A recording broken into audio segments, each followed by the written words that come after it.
All right, hello and welcome to another one of these fantastic Board of Directors live streams. Literally over the last 2 years, I've had the pleasure to collaborate with two of my favorite friends, to be honest, talk a little bit about what we were trying to focus on both our personal and professional growth.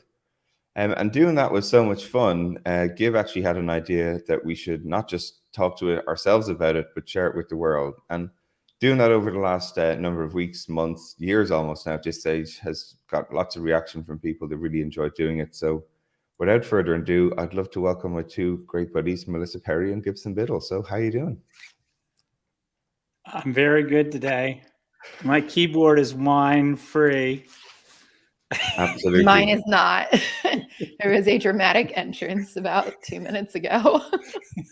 Exactly. Full disclosure, Melissa had a little wine accident, but she's back. Okay, but I'm refilled now and we're good. And to be clear, it's the end of the day on the East Coast where Melissa is. It's 5:30 here. And I've been going all day, so it's happy hour now. It's always 5:30 somewhere, as we say in Ireland. So for people who maybe haven't seen this show before, this is sort of a chance for us to sort of share with one another how we're getting on, things we're working on, interesting things that have happened to us along the way, and how we're sort of evolving our thinking, just in terms of how we're trying to grow both personally and professionally. The model we use is a sort of fun model that Gib, if you ever spend any time with him, will tell you. He's got models for all sorts of things, whether it's a product strategy or personal growth and development, but they're always fun and they're a great way to frame some helpful conversations. And the model we use for this event is called the C.A.M.P model, which was ultimately innovated and be called C.A.M.P.S model, which we'll talk a little bit about. But the idea is that there's sort of three aspects to it. C.A.M.P is C for community. Do you enjoy working with your team, your peers? What's sort of going on in the community around you? A is for autonomy. Do you feel you have opportunity to set your own direction, plow your own path, focus on things that are sort of interesting to you? M is mastery. Are you learning? Are you improving your practice in the things that you're focused on? P, being purpose. Do you feel connected to something that's helping you sort of connect to your why or make a dent in the universe?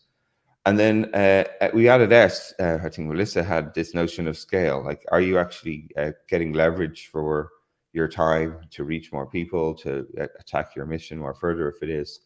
So it's been super fun to sort of do these exercises. And last time we did them, these were sort of the general scores. So we do this every 6 months, just as a sort of check-in with one another. And it sort of gives you a little bit of a sense of where people were at. And it's really a self-selected number, right? And with most of these things, the number just helps us drive the conversation that goes with it. So first up today on this round is actually going to be Gib, which is extremely exciting. You know, Gib is going to get to share some of his thoughts, and I get to ask the questions in the first round, which is always fun. But you also get to ask questions too. So you'll see in a lot of the platforms that you're on that there's a chance to comment, ask questions, and we really try to answer as many of these as we go along. We see them in the platform as you sort of share them, whether you're watching on LinkedIn, Twitter, or, Facebook, or YouTube. So again, please don't be shy. Please try to engage with us. We can already see there's a bunch of people online watching live, so please do make the most of that opportunity. All right, so Gib, first of all, welcome. How you doing? Oh, great, thanks. This is very exciting for me. Yeah, no, I'm in Bend, Oregon, and yesterday was my 53rd day of skiing, so I'm getting close to my goal, which will be 61, because I'll turn 61 in March. Ski my age in days. Well, I love that. I love that you have that as a metric in your life. I'm extremely envious that you're so close to achieving it already. I'm a real bastard. Yeah, my kids are 27 and 25. Right, and you're not even halfway through the season probably as well, and you're already there, which is as someone who's living in Manila in the tropics and really enjoys snowboarding, it hurts me even more to hear how many days you've had on the slopes. So let's kick off a little bit then with C about community. So last time you were quite high in community, you had 9. So where are you at now, and what have been some of the aspects do you think about there? Well, I just want to do a little breaking news just for context. So, you guys have followed me, 8 years ago, I stopped working for direct deposit, and both of you were super helpful as I sort of embarked on this teaching and speaking. But a few days ago, my wife announced that she's retiring from Bristol Myers Squibb. And on March 25th, she and I will start the Pacific Crest Trail, which is a 2,600-mile backpack trip from Mexico all the way to Canada and the California Sierras.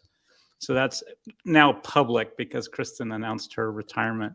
So that's, I've been getting ready for this, and now my life is changing to a garage full of freeze-dried food and mailing boxes to ourselves along the trail, and then hoping that our bodies hold up. Anyways.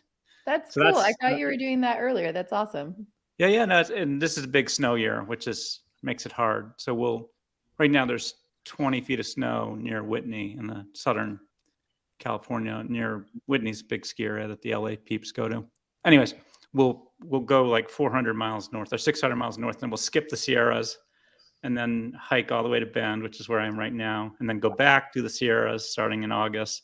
And then the race is to finish, go across the state of Washington by the time the snow falls, which, by mid-October, if you're lucky.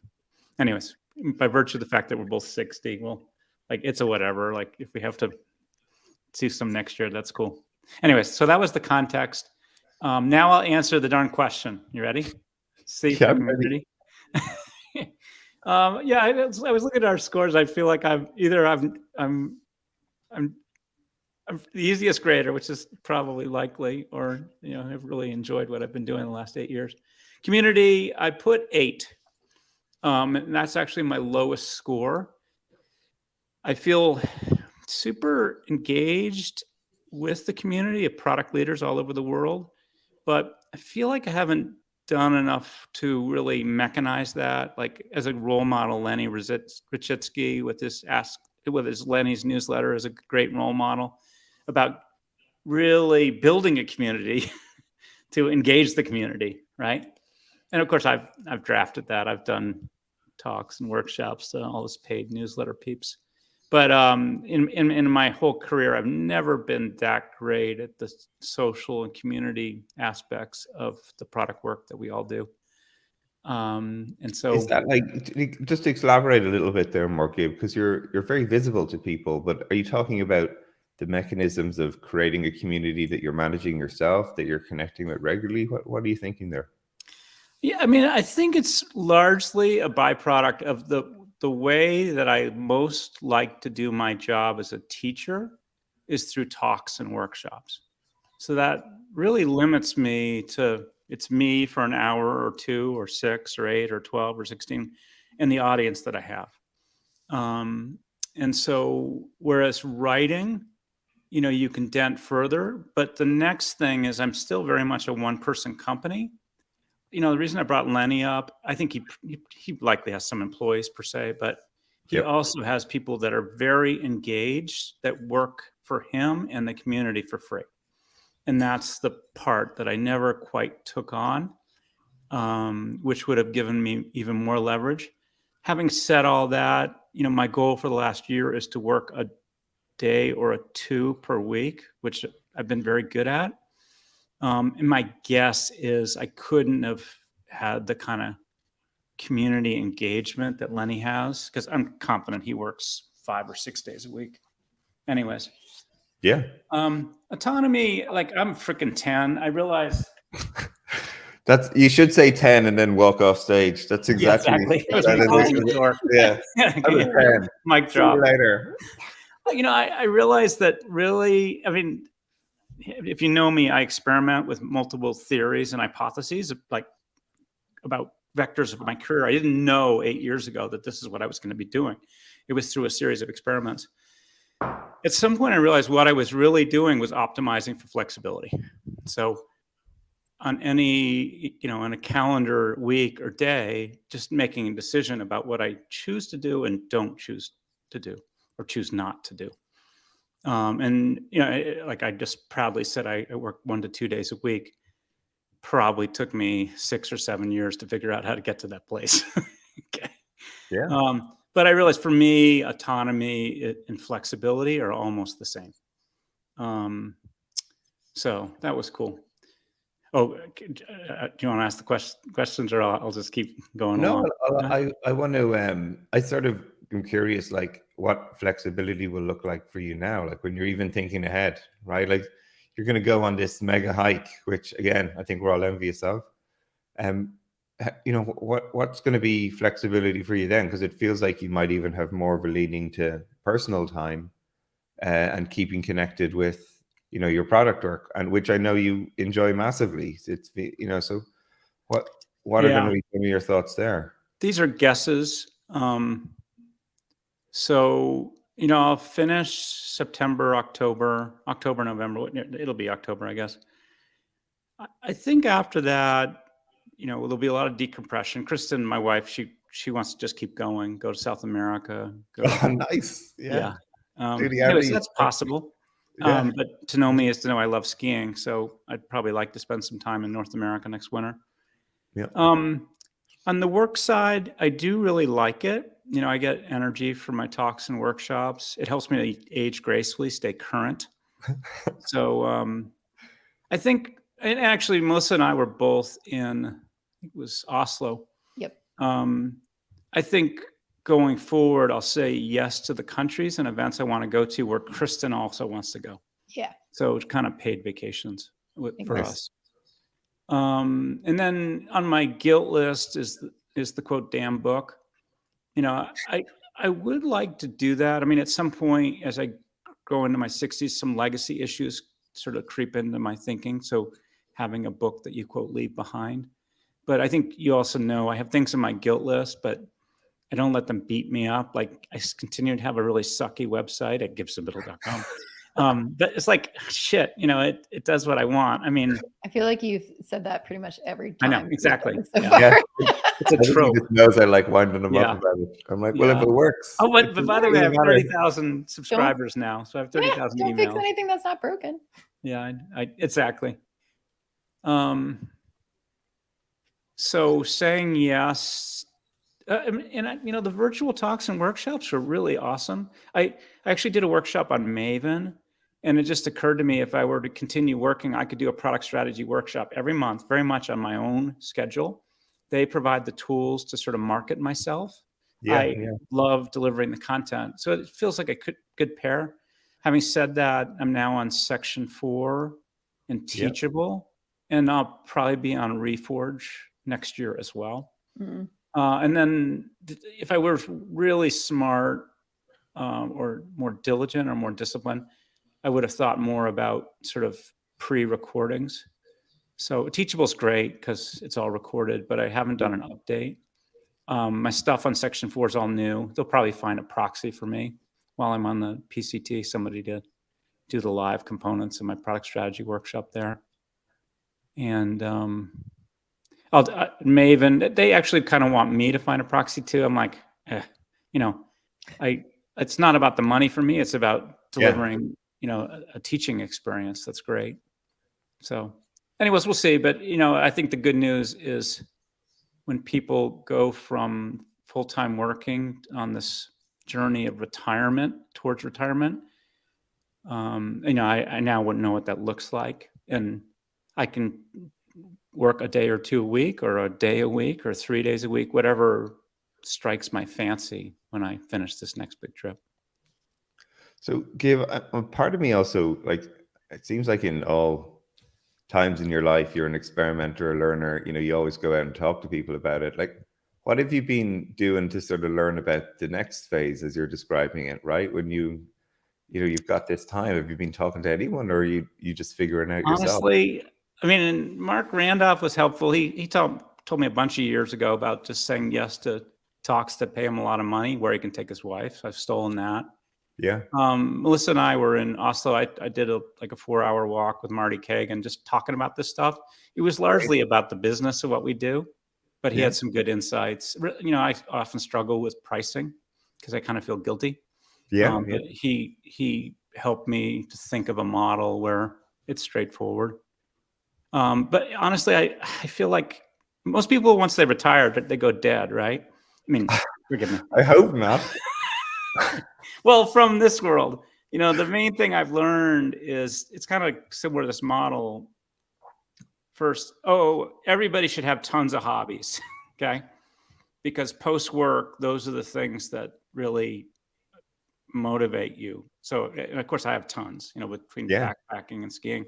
Yeah. But you have to rebuild the social context, which this is a work social context, but I think we all accept that we're also friends.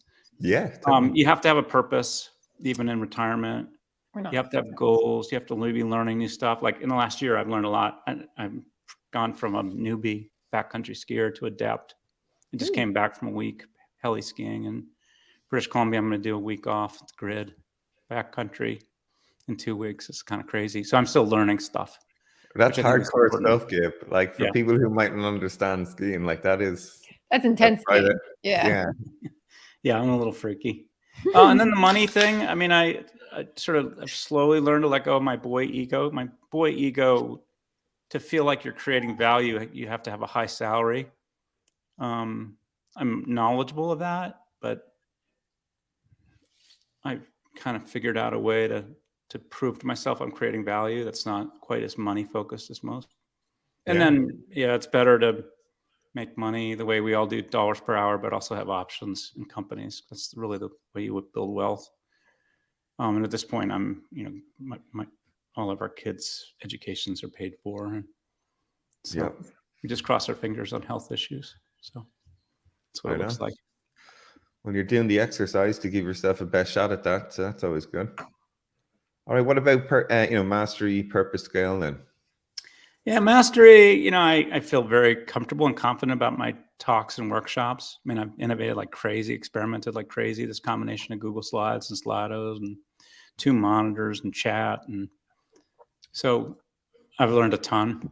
It's really storytelling, but how can you be disciplined in storytelling and then have the discipline to keep updating your stuff every time you do it? Make sure it's new and better and really reflecting on all of my C.A.M.P.S survey data.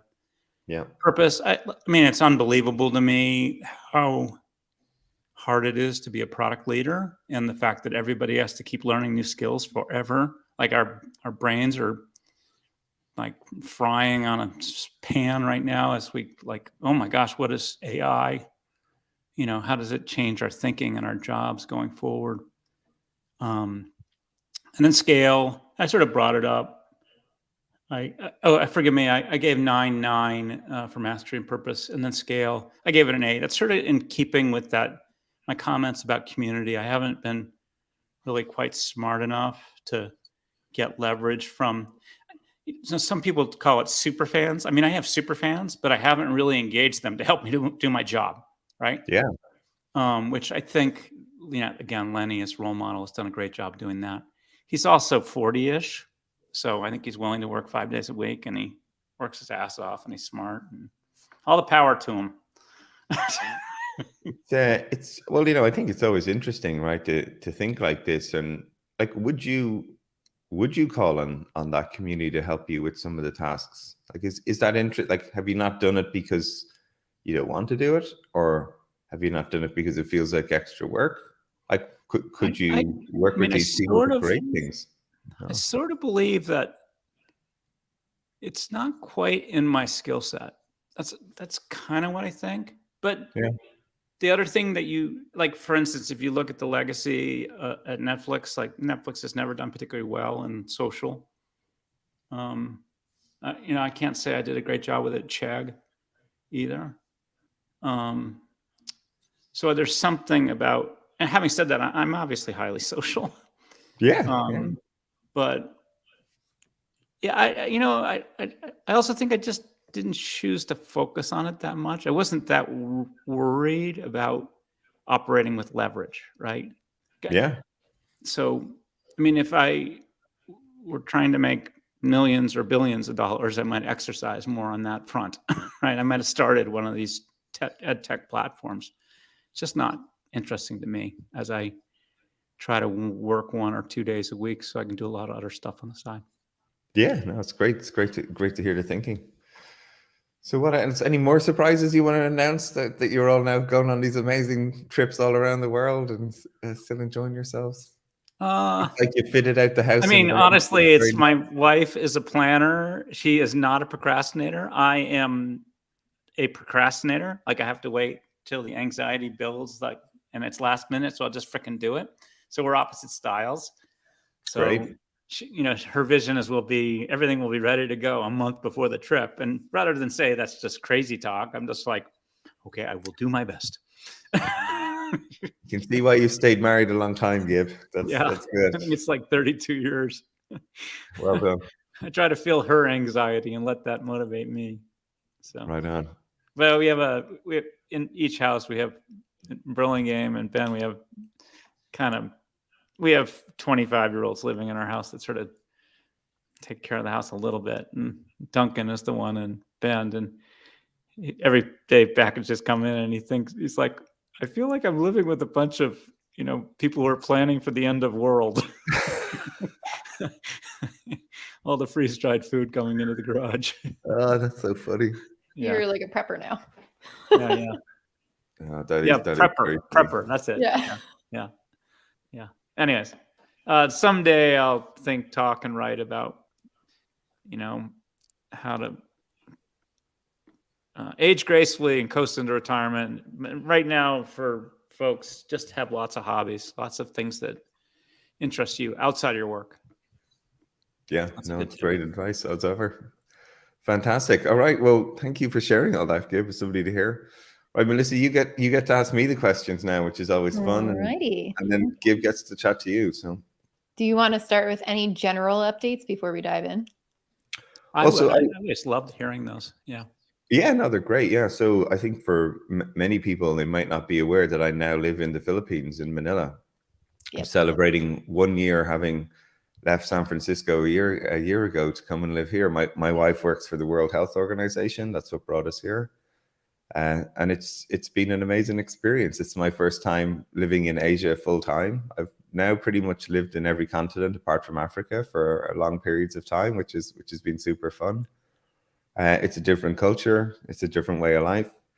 I only ever get to wear shorts and t-shirts. This is the only attire that I own now.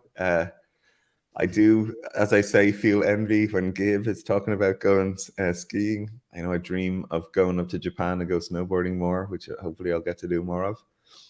Okay. But no, it's been a fantastic experience for myself and my family. And, we're going to be here for a number of years and meeting a whole new set of people, but also feel extremely connected anyway because of all this digital fun that we've got. So it's been interesting just adapting to that working style. I do have to get up and I work a lot earlier. Like I start at like 6 a.m. every day, but I finish most of my work by sort of noon or 1 o'clock, which is pretty fascinating. That's cool. And then I wake up in the evening to do all the stuff in Europe. But hey, that's I get to nap a lot during the day. That's kind of fun too as well. So I can't complain about that either. Cool. Yeah. Great. So what would you rate your community and why this time?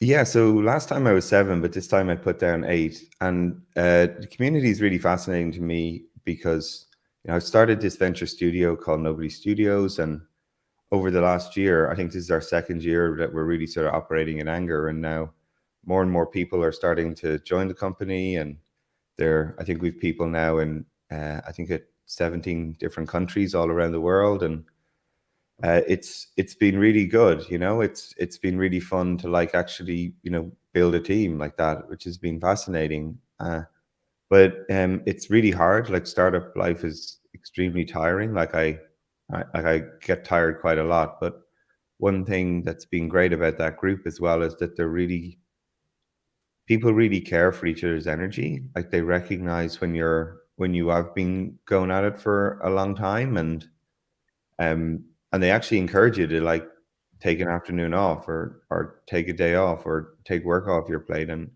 that's actually been really sort of special, to be honest, to have a group that some of them I've never even met in person to sort of have care for one another like that. So that's been super fun.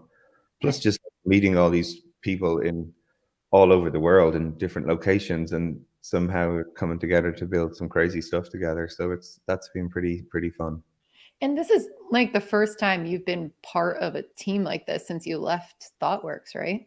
how long has Yeah. you've been on your own? So like, how long has it been since you Yeah. had other people to like shove things onto and like talk to? And Yeah. No, it's manage a great question. Yeah. So like I finished working, my last real job was in 2015. Oh no, was it 2015? Yeah, probably maybe. I joined ThoughtWorks in 2010 and left in 2015. And so yeah, it was a good like 7 years of doing solopreneur stuff. But again, I had great people like both of you and others to act as sounding boards. But yeah, it's the first time since then that I've been in a team. But which ties into the next question about autonomy though as well, because now last time I had to report, I have technically got a boss, which is one of and two bosses. I think one is our chief nobody, Mark, who's again fantastic, fun, and a very great person to work with. But also like you've got stakeholders and shareholders and people who've invested in the business, and like it's So my autonomy is only an 8, because I think if I had full autonomy to get to a 10, I would be doing the Pacific coast hike along with Gib and enjoying things like that. But I can't do that. But so it was quite uncomfortable for me in the beginning to go, like, not to be able to make every decision and actually had to live with other people's decisions. It actually took me a while to get used to that. And it caused a lot of frustration at times, because I had got into the habit of like living with the consequences of my own choices. So that's very easy to do. Even if you make a bad choice and a bad consequence, you sort of wear it in the solopreneur world, right? And that's fine. But getting used to like decisions you disagree with and having bad consequences affect you, it stings. It stings, and like but that's life, right? I do that to other people in the company as well. I might think I'm making a great decision. It might be things that other people disagree with, and it might have a bad outcome. So, as much as I feel sometimes those things can be inflicted on you, you're also doing it to other people. So that's been kind of another adaptation, if you will, to get comfortable with that again. It's interesting. That's cool though. What about mastery? Yeah, so I'm giving myself a 9. I'm getting close to nearly getting to 10 on things now. But this is definitely these two are probably, mastery and purpose are probably the two that I feel strongest about at the moment. I've got to do like a bunch of stuff that I have like never done before, which has been really interesting, right? And learning new skills. So I've got to do acquisitions for companies and all the steps around that. That's been fascinating to learn how to do that. Raising funds.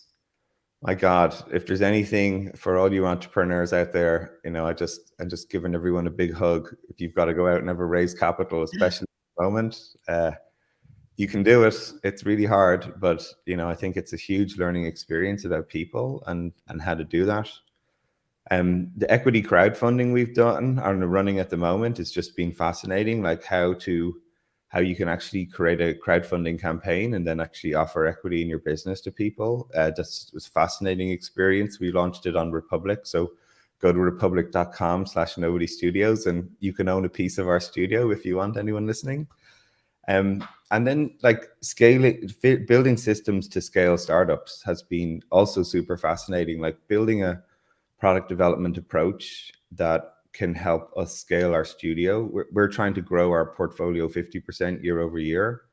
So the first year, like we did 3 companies and like we were trying to create a system for creating companies. And last year we did 8. And this year our plan is to try and do 12. So it's been fascinating to just learn that. But the downside and why I'm not a 10 is that I don't really get to do like day-to-day product work as much anymore, which I sort of miss, like I sort of like being in the team, like figuring out like what thing to try or what to get, but I don't get to do that as much anymore. It's more sort of supporting the teams. And I'd love to hear both of your thoughts actually on something like that, because I'm part of me like misses the, being in the little cross-functional team and Like tinkering. the struggle. Yeah, like it's sort of fun, but Yeah. it's not my role to do that anymore. It's to help the teams with the things that they need. That's very much like a hard transition, I find, for people going from like individual contributor to leadership. They just don't get to do the nitty gritty. And a lot of times they like the nitty gritty, but it's also about where do you have more impact. But yeah, I mean, it's hard. I like getting into the nitty gritty too. Sometimes, other times I really don't want to deal with it. It's like more my personality. I'm like, I don't really care about the details, but this is cool. One thing I learned, like this is when I was running product, I do think it's important to keep your hands dirty. So that's fair. It helps you to learn new tools, new tactics. Like it's not quite the same as aging gracefully, but it makes you like, it's easier to understand your people who work for you, their jobs, if you're doing the job. And the way that often happened for me is either I needed to hire somebody or replace somebody. So there were often 2, 3, or 4 month periods where I was actually the de facto product leader for one swim lane. Like for a year, it was like TV-based interface for Netflix. Or another year, like the hardware box that enabled that. Interesting. And it was like, it would be like a day a week. So it wouldn't, obviously it was like my night job, if you will. But I found value in it, and that puttering. The other thing is the hardest part about the job as you take on that, you get out of the, doing the work the day to day, is to help everybody understand the level of quality of the product that you're doing. And sometimes just through, as an example, in the work that you can do, you can set a standard for what that quality looks like. Yeah.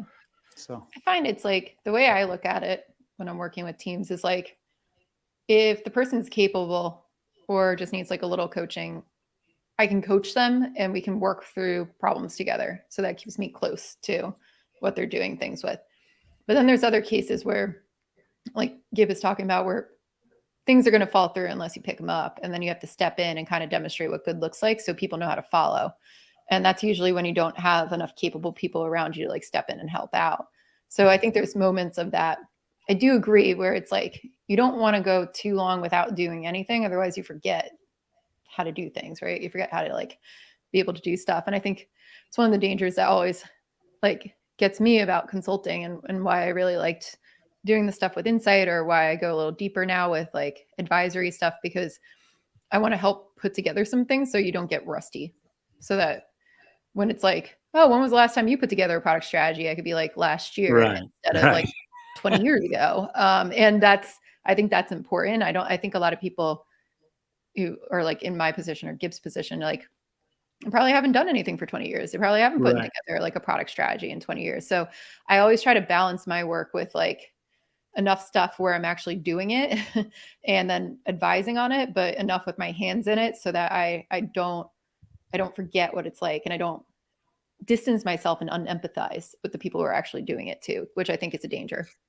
I have one kind of funny story on essentially, as the product leader, trying to set the standard for the quality of your product.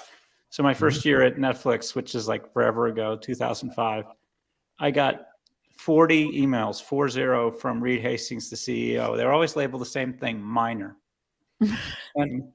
and coming from the CEO, they didn't feel minor. Yeah, never. But it was usually the launch of stuff, and he was sort of digging around, digging in the dirt. Like oftentimes it would be like the help in the FAQ, like typos, right? Mm-hmm. But that first year, what was really going on is he was sort of training me for what that level of quality looked like, the degree of details that he thought was important. So that second year, I had like 10 emails, minor, right? The third year, I'm sure there were 2, right? But that was his tactic for digging in the dirt just from time to time. You knew it was like, probably gave that kind of stuff 2 hours a month, right? I mean, if you think about Amazon and Bezos would do this too. Yeah, reminded me of that. Yeah, I think his had a worse subject. They were just like, you're a freaking idiot. That was what the title was of his emails. Like, what product manager would put an email out like this? That was him in the early days, and he got kinder and gentler. Yeah, no, it's great advice, folks. Yeah, no, thank you for that. It's really good. You're also reminding me of something I think I remember you said before, of doing these, because the technology's changed so fast, right? I think you mentioned this a minute ago. And I think you said to me do something like presentations every couple of weeks or something on topics. Oh yeah, I used to do that. I used to call it topic de semaine, which is my bad French, topic of the week. Okay, I was like, of what? Yeah. But it was me. I mean, this is how I got interested in doing talks. But it was me. The best way. It's like the famous guy, I think Furman or something. The best way to learn something is to teach it. Yeah. So every Thursday night, I would teach a talk. I would prepare a talk and then teach it the next day. It would be like how to design an A/B test, how to analyze A/B test results back then. But I mean, I did it because I loved it. Right? I loved teaching, like clue for how I would spend my time later in my life. I've been trying to find people on the Product Thinking podcast who are doing stuff that I don't really know about so that they teach me how to do it when I interview them. So like next week, I'm interviewing my friend Christina, who was my teaching fellow at Harvard, and she's building an AI product in, startup. But she went so deep into AI and is working with this like phenomenal co-founder who's like deep into developing. So we're talking about like, what do product managers need to know about AIs and what's different about it from, she built financial products and like workflow products. She worked at TripAdvisor. Like what's different now that you're doing a very heavy AI centric thing? Yeah, no, it's great. Yeah, great stuff. I agree. I learned loads from these conversations as well. So that's the benefit, right? That's great. Cool. So what's your purpose? How you in that now? Yeah, so purpose is a 9, right? Like I'm on a roll with 9s this week. So I really feel like I'm doing something pretty really very rewarding. It's super special to like look at comments and things on social media where people are like, oh my God, I'm a venture investor. I never thought I would own an early stage company, or I could contribute to building an early stage startup, and we've investors in like 34 countries now, all over the world, from $100 right up to like $50,000-$60,000 on our crowdfunding. And it just blows your mind, like there's nothing more you can say. And when you just see people light up with the chance to sort of, they're experiencing something new, and hopefully we're helping facilitate that. So that's a huge purpose. One of the first venture studios to offer equity crowdfunding to the world was a big goal, and we've done it. And hopefully, we're only getting started. And we've 11 companies going now, and 4 of them are in market. And yeah, it's like it's great to see like these entrepreneurs. Like last week, we just announced a new company called the Adjacent Possible. They're phenomenal people that work in the intellectual property rights and patenting systems. They're based between Israel, Italy, and in Hamburg in Germany, and they're going to build an amazing product to manage all the IP in our business and to startups out there. So it just keeps blowing my mind. So I'm really high on those at the moment. Cool. Yeah. And scale, last one. Yeah, and scale actually is my lowest score. One, because I feel like we're only getting started, but also like I feel like scale is internally to me. Like I probably am trying to share some of the things that we're doing. We do live streams every week, like just to share what we're doing in terms of building. But so yeah, it's more of a different focus for me at the moment, is like trying to scale a company that has like 50, 60 people in it to get it to like 120 or whatever the next milestone is much more, I guess, my focus. Yeah, so it's been long and hard, Yeah. It's early days. It's early days. And that's actually, you know what, and this is probably one of the things I was reflecting on, like my own personal thing is startups take time. Like you don't go for a run and trip over a stone and create a startup, these narratives are sort of, like we're working on this for nearly 2.5 years. Yeah. And it still feels like we're just getting started, So I have to remind myself that good things take time. It's And interesting. yeah. Yeah. Like you started this from scratch too, right? And I think there's a thing with super early stage from an idea companies, right? Where the early days are it feels like they go forever, but it's actually like feels short, like you just did it. And then all of a sudden you get into like hyper growth. And all of a sudden you're like, wow, where did the time go? Like we just had 10 years packed into one. Like what happened? That's how I feel like in this whole solopreneur thing. It like Right. takes a long time to build momentum. And then once you have it, then it's that positive surprise that Melissa said, like, what? Why does this person want me to do this? Yeah. Like, why did they call me? Yeah, no, you're right. It I takes totally agree. time. It takes so much time. It takes patience. By the way, Barry, you're much more upbeat this time than you were Yes. previous. You sounded frustrated last time. Yeah, no, yeah, I was, because I think it's a tough time, right? Startups feels like you're accelerating and then you hit the brakes and you're accelerating and hitting the brakes. Yeah. It's not just forward progress. It's not. It really isn't, it's the struggle. And I think maybe the thing that has really stood out is the support for one another within the company has really amped up, So yeah, it's all right. Yeah, thank you, person who's saying I'm leading with vulnerability. Funny because we could just see LinkedIn. You want tears. I don't know what you could say. It's the only way to lead. I've discovered is you just got to be you, and because it doesn't take any energy. But thank you for giving me a shout out there. I appreciate that. Great. All right, Gib. Say hi. Okay, see how Melissa. All right. Why don't you give us the teeny top line on your year and what your focus is today? Okay. I'm trying to remember what I even said last time. I don't know. For me, I feel like I don't have any major updates, but I probably do have updates. They just don't feel like, wow, bang. And I feel like I get very biased towards, I have nothing to tell anybody because everything's kind of just going the way it was last time. But I guess the biggest update is this will be my last semester at Harvard. Decided to step back. We had talked about this a little bit before. Yep. But I'm excited about it. I just found that my life was happening more in South Carolina.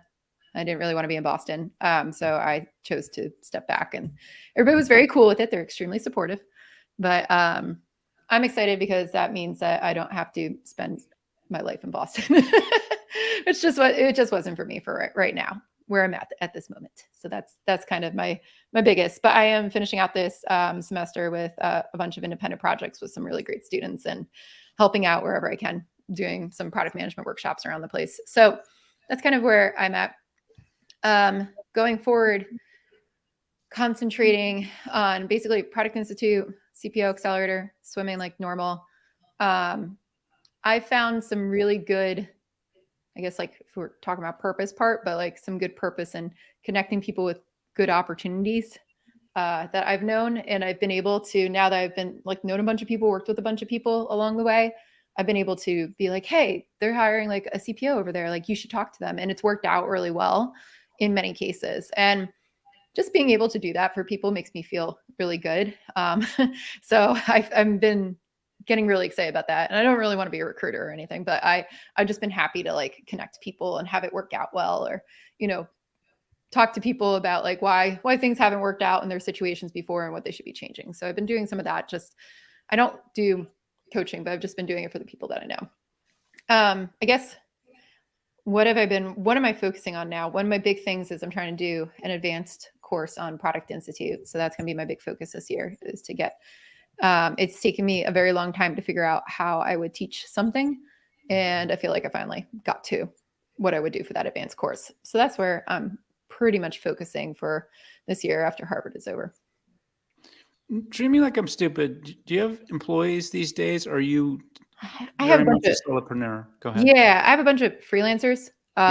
So like nobody's officially an employee, and all of them work for other companies as well. But we have a small team that supports Product Institute, and I've got basically a director of operations who does all of our sales and all the ops of getting people onboarded. Got a developer. We're actually rebuilding our whole site off of Teachable right now because it just does not work for us, and it's been worse and worse. So he's working on that. We're also trying to figure out if we can utilize some GPT-3 stuff to help with getting me digesting basically all the stuff I've talked about in the podcast and putting it into summarized areas so that I can write scripts easier for all of our videos. So we're fiddling with that. I went really down a rabbit hole of trying to do that yesterday. And I was like, man, my development skills are rusty, but he knows what it's talking about. I opened up GitHub, I looked around and I was like, nope. Nope. So, so we're trying to do that, but it's been fun to dive into it and just try to figure out like, what could I use this for that might help leverage. And then we've got our video editor. He is like our graphic designer, video editor. He's about 2 years out of college, but where he's picking up some more UX stuff. So I'm like coaching him into UX things and helping him get familiar with all that stuff. So he's been like, man, I learned so much here, which is cool. So that's our like small team. And then we have a couple coaches for Product Institute too. Like I work with Denise very heavily. We're writing our book together. That's the other thing. Get the Product Ops book done this year. Yeah. Big push. And so we work pretty closely together. Pendo? Huh? Is that book with Pendo? I can't remember. No. It's just ours. Yeah. Okay, just got it. Okay. Pendo is one of the case studies in there though. Got it. Yeah. Okay. So what's your number on community? I had a 6 last time. I don't think it's really changed. I think it's exactly where it said. I don't know. Maybe I give it a 7. I bump it up a little bit because I do feel like I've been having a lot better conversations with the people in CPO Accelerator. I've been making a lot more connections that way. I've been having like a lot deeper conversations with the mentors in it too. It's a little bit more, but I think the last time I was here, I talked about really wanting to go out and go to different countries, visit people like we did in Oslo. And that was great. Like, I just want to see people in person again. So I'm getting really like antsy just working from home. Good. So, and you're a great role model, by the way, on doing the talks and workshops in foreign countries, because Melissa stays there for a freaking week, which is awesome. I do. I go see everything. I'm like, if I'm going to come here for the first time. She makes reservations for dinner, which I got included in. I dragged Gib to like the best restaurant. Didn't feel dragged. It was awesome. I still cool. have no idea how much we paid. No, it was a lot. I was like, I didn't bother converting it. It was awesome. Yeah. Okay, so the key is meeting people in person. Yeah, I just want to do more of that. Like, I just want to kind of get out of my bubble and go see everybody again. And I love the hallway, and virtual talks are one thing, but I miss the hallway conversations. I miss like what we did in Oslo, where we like grabbed coffee with Marty. Yeah. I like went to the party at night and I talked to a bunch of random people all over the party and just was like, what's product management like in Oslo? Like, tell me about it. And I love that. Like, I just like hearing about what people are working on and doing stuff like that. So I miss that a lot. I might come back to Oslo in a minute.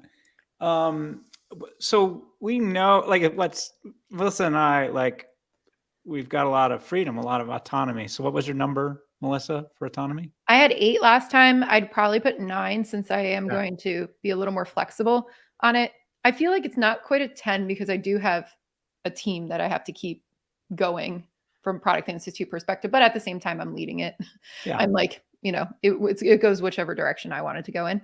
And the team's great. And it's not like I have to handhold them or anything like that. Everybody's very competent. So that's great. I would like to, I think for the last however long, I've been very tied to specific locations, and I've been very tied to specific days that I've been working. And I pushed myself really hard to be like locked down and loaded all the time. So like in 2018 and 17, like I was in Boston every day at Athena Health. No flexibility there, right? Yeah. I came home, and then when I started working with Insight, it was like, you should be in the city because we need you for meetings. So, and then I also didn't want to leave the city. So I was like, I have to be in New York, right? And then COVID happened, got locked down. Then I came down here and I really wanted to be in South Carolina, which was great. Didn't want to be in Boston, but I had to be in Boston. So like these types of things. Now I'm kind of like, I want to go like spend a month in Europe and just work remotely. And I said that for the last 8-9 years and have never done it. So I'm like, I want to go different places, do those different things. So I'm excited that I'm finally going to have the chance to really do that. Whether I pull the trigger on it or not, we'll see. But I do have plans to go to my 10-year Tech Peaks reunion with all the guys in Italy that I was in that program with. So I'm excited to like get out there and try to just do my own thing for a while, shake it up. And your skills, your degree, you feel mastery in the work that you do? Mastery, I had 7 last time. I'm I'm going to keep it with a 7. I don't know what it is. So I talked to Josh Seiden about this a couple weeks ago, and it like really put it in perspective, where he's like, I feel like I finished one phase of my career and now I'm starting on a second phase of my career. And that really resonated with me, where I was like, I've done this whole consulting thing for a very long time. And I've done the whole teaching thing and the coaching thing and the speaking thing. And it feels like some of it still gives me like a lot of energy. And then there's parts of it where I'm like, I've done this a million times. Like, what's new, right? What's shaking it up? What's new? So I feel like from a mastered perspective, yeah, I feel mastered in those areas. But from an excitement perspective and what am I learning, I still don't have a ton to put on that list. And that's what gets me where I'm like, what else can I master now? Like, what else can I go do? So if it was like, do you feel like you mastered what you're doing? Like, I'd give it a 10. But from I feel like we should change that to mastery, but in learning.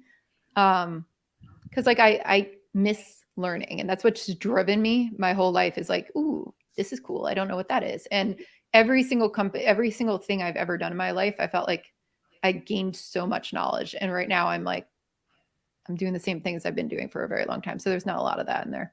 Well, that was, I mean, we could tease it out. Like, you could be amazing at what you do, but feel mastery is only a 5 because you're not learning new skills. Yeah. And that's kind of where it's at. And I feel like somebody actually asked me on the phone today, because I'm giving a talk at the company. They're like, do you feel like every, situation you've already seen before and it bores you? And I'm like, it doesn't bore me, but I do feel like most things that people hit me with, I know how it ends up, like what the answer is. The things that I get excited about, and why I like we talked about board positions, still looking for like another one, but I'm doing advisory with Lapster right now. The board position with Forced to end it. I'm also advising Dragon Boat. The things that make me excited about that is learning about domains that I don't know a lot about. And like, I can tell you how to create a product strategy, but like the way their product strategies end up are going to be very different than another company's. And that to me is interesting, where I'm like, cool. Like, and I like people's ideas too, where I'm like, damn, that was such a good idea. I'm not the ideas person. I'm not the startup founder, visionary ideas person. So like, I like other people's ideas. I'm like, that's cool. I'm so happy you came up with that. Now let's like grow it. But that's where I feel like my learning has been concentrated recently, is in those domains. But I haven't had anything like I've done the ones I've done. We got it up to a point, but now I'm looking for something juicy to sink into too, like another domain I don't know about at all. Okay. Purpose. Your ability to help dent the universe. How's that going? I still think it's a 9. Like I said, I feel like a little better about connecting people with the right opportunities and doing that. How do I do that on a larger scale? I'm looking at different solutions for that. I had once reached out to people and been like, hey, do you have any job openings? I've got a bunch of leaders looking, and everybody came back. So I'm trying this program called Palette that Lenny does as well, to curate. It's interesting. It's like you can curate the jobs that resonate with like the people that you would bring to the Palette, so you can connect people with opportunities. So that's how I'm going to try to like bring that together and try to do it at scale. We'll see how it works. It's going to be an experiment because I've never done it before. But again, it's like, I don't want to get into recruiting. That's not my idea, but everybody sends me job postings every day. So I'm like, how do I would love to pass it on. I just don't have like a means of being able to go through and be like, this person's great for it, unless I know somebody off the bat. So trying to figure out how to like put that together. One thing, I was listening to you get energized by helping to connect product leaders with great opportunities. Yeah. I was just thinking about Teresa Torres. She's got a metric very much focused on how many people and companies does she bring into her system of discovery, if you will. I mean, she focuses more on that than money, and the money follows because of it. Yeah. But I like that.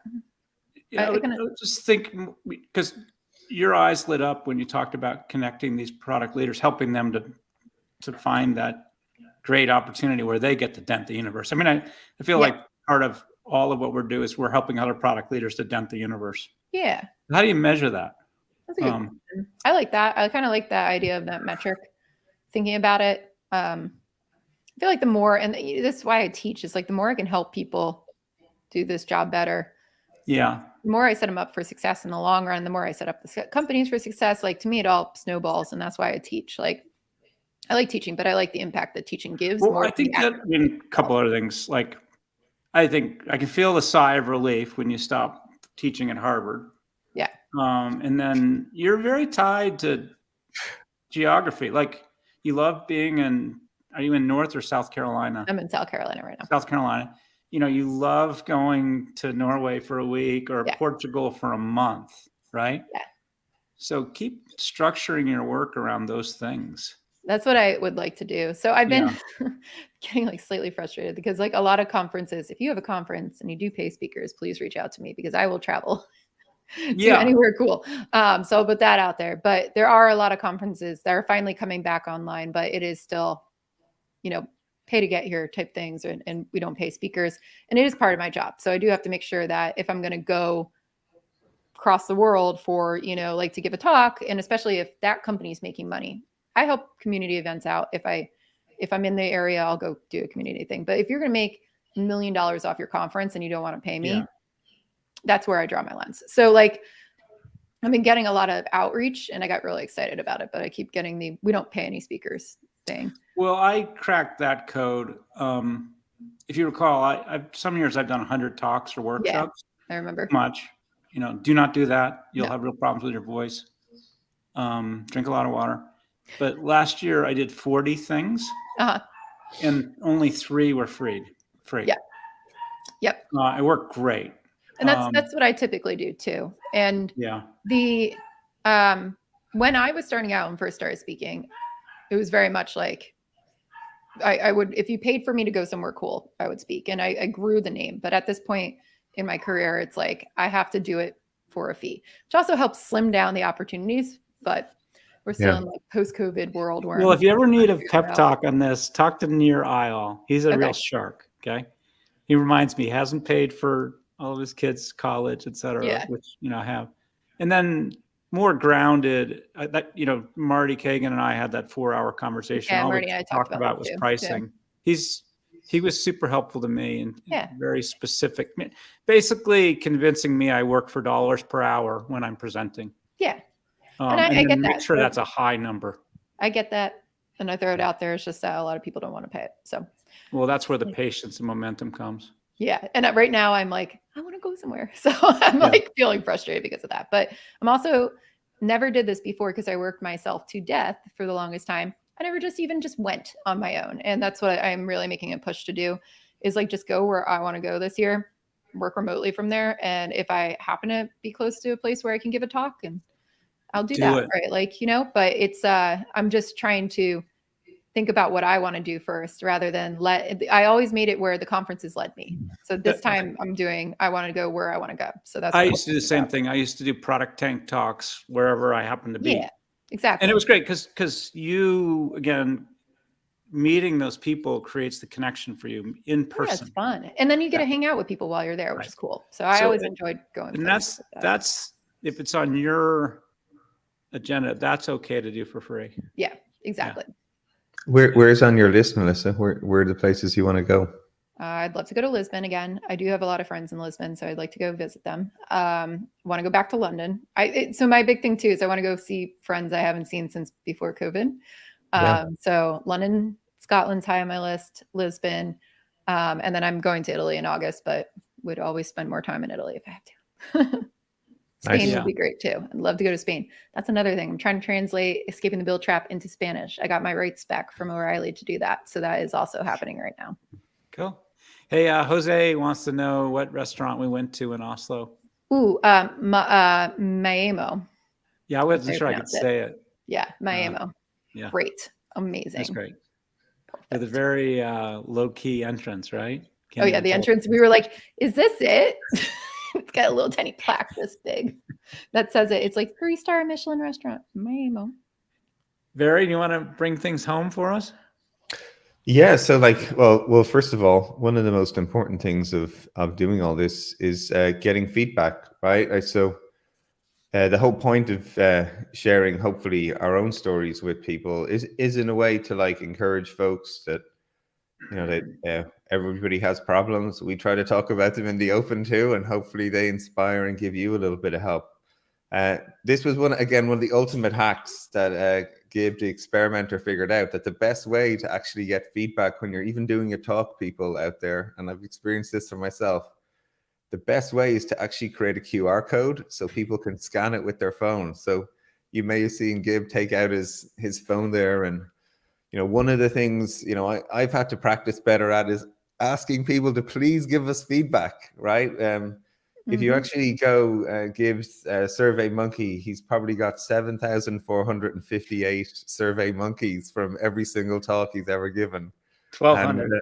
Sorry, 1,200. There you go. Thank you.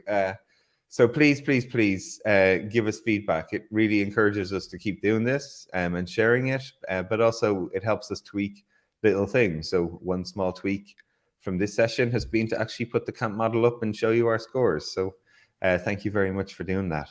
So I think really for everybody, is there one small thing then I think we're all going to try and focus on between now and the next 6 months, maybe when we get back together again? What's going to be something that maybe a small action based on what we've all heard from each other today that one of us going to go and try? I'll throw it to you first, Gib. What's one small thing? Mine is simple. I am going to be disciplined in stopping work. So, I got to do all the important things as prep for a 7-month backpack trip, or my wife's going to kill me. So just, I've been saying no a lot, and then I'm not going to really, I will have thoughts and ideas as I walk forever. And then what we do in November and December is a future problem, so I'm not going to try to solve it. Great. Well, I would really encourage you, 7 months walking, having not done what you should have done before the trip. That's a lot of time to talk about what you didn't do. So I will encourage you, get that one done. All right, Melissa, what about you? What would it be for you? I'm going to finish my book. Nice. How are we doing with that? We are so close to the rough draft being done, but I think we're just both so over it. I know for me, I need to just sit down and crank, and that's my big thing. So I got to focus, clear my calendar and do that. But I've got flights coming up next week. I'm going to go visit my friends in LA, and that's where I do my best work writing. So. All right. Sounds good. And I am going to take the advice of digging in the dirt. I'm going to try and find some more time to get into, as you're both saying, encouraging me to do, gets close to the teams and make sure I keep doing that. So right on. All right, folks. Well, thank you for all the comments and chats in the channel. Again, remember, if you can, make sure you scan the QR code, give us some feedback. Let us know what helped you, what inspired you, what you might want to hear more of in the future. It just really helps us, make this more rewarding for ourselves, but hopefully anyone who's tuning in. Thank you to everybody who sort of shared us a little chats on the line. Ryan, Jose, Gordon. We will see you in the next installment in 6 months' time. So have fun out there, and remember to say hello. Reach out if you want to at any time. Take it easy. Bye, guys.